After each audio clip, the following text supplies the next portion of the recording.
1972 இந்த இயக்கம் துவங்குகிற போது தலைவருக்கு பின்னாலே அணிவகுக்கின்ற தொண்டர்களில் நான் ஒருவன். புரட்சித் தலைவரால் ஈர்க்கப்பட்டு 75 பொதுக்குழு கோவையிலே பிரசிடென்ட் ஹாலிலே நடைபெறுகிற போது அதற்கு முழு பொறுப்பையும் அண்ணன் அரங்கநாயகம் மணிமாறன் என்னிடத்திலே ஒப்படைத்தார். அந்த பணிகளை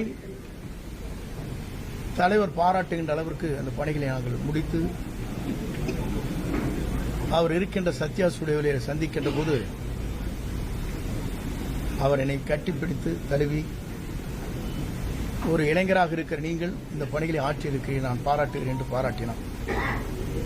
அப்போதெல்லாம் எதிர்க்கட்சியை சார்ந்தவர் சொன்னார்கள், இந்த கட்சி 100 நாட்கள் கூட நடக்காது, 100 நாட்களிலே 100 நாள் படம் என்று சொல்வார்களே அதை போல மறைந்துவிடும் என்று சொன்னார்.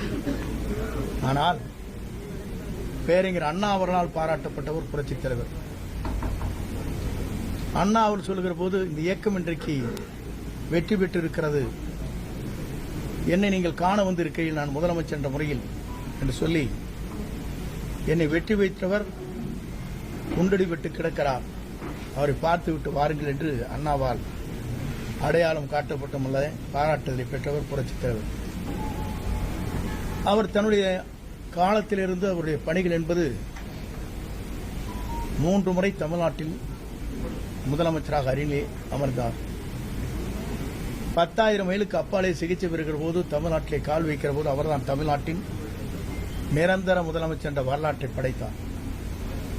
அந்த தலைவர் மறைந்ததற்கு பிறகு இயக்கம் 2 கூறுகளாக போகிற போதுதான் 1987 புரட்சித் தலைவர் அம்மாவுடைய வழியிலே